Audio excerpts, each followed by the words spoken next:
Cuckoo's വേൾഡിലേക്ക് എല്ലാവർക്കും സ്വാഗതം. ഇന്ന് നമ്മൾ ഡിസ്കസ് ചെയ്യാൻ പോകുന്ന ടോപ്പിക് എന്ന് പറയുന്നത് തെർമോഡൈനാമിക് ഇക്വിലിബ്രിയമാണ്. ഇക്വിലിബ്രിയം എന്ന് പറഞ്ഞാൽ സ്റ്റേറ്റ് ഓഫ് ബാലൻസ് എന്നാണ് പറയുന്നത്. അപ്പോൾ ഈ body is said to be in thermodynamic equilibrium. ഒരു ബോഡി തെർമോഡൈനാമിക് ഇക്വിലിബ്രിയം ആവണമെന്നുണ്ടെങ്കിൽ 3 കണ്ടീഷൻ സാറ്റിസ്ഫൈ ചെയ്തിരിക്കണം. അതായത് body is in thermal equilibrium, then mechanical equilibrium and chemical equilibrium. ഈ 3 കണ്ടീഷൻ സാറ്റിസ്ഫൈ ചെയ്താൽ നമുക്കൊരു ബോഡിയെ തെർമോഡൈനാമിക് ഇക്വിലിബ്രിയം എന്നുള്ളൊരു കൺസെപ്റ്റ് പറയാൻ പറ്റും.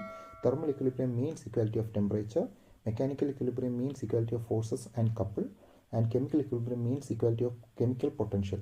ഈ 3 കണ്ടീഷൻസും സെയിം ആയിരിക്കണം. അതായത് ആ body throughout temperature same ആയിരിക്കണം, ആ ബോഡിയിൽ ത്രൂ ഔട്ട് പ്രഷർ അല്ലെങ്കിൽ ഫോഴ്സസ് ഈക്വൽ ആയിരിക്കണം, ആ body throughout chemical composition variations ഒന്നും വരാൻ പറ്റില്ല എന്ന് പറയുവാണെങ്കിൽ നമുക്കതിനെ ഈസി ആയിട്ട് ഒരു ബോഡിയെ നമുക്ക് തെർമോഡൈനാമിക് ഇക്വിലിബ്രിയം എന്ന് പറയാൻ പറ്റും. അപ്പോൾ ഞങ്ങൾ പറഞ്ഞ ഈ കൺസെപ്റ്റ് നിങ്ങൾക്ക് മനസ്സിലായിട്ടുണ്ടെങ്കിൽ നിങ്ങൾ ദയവായി ഞങ്ങളുടെ ചാനലിനെ ലൈക്കും സബ്സ്ക്രൈബും ചെയ്യുക. Thank you.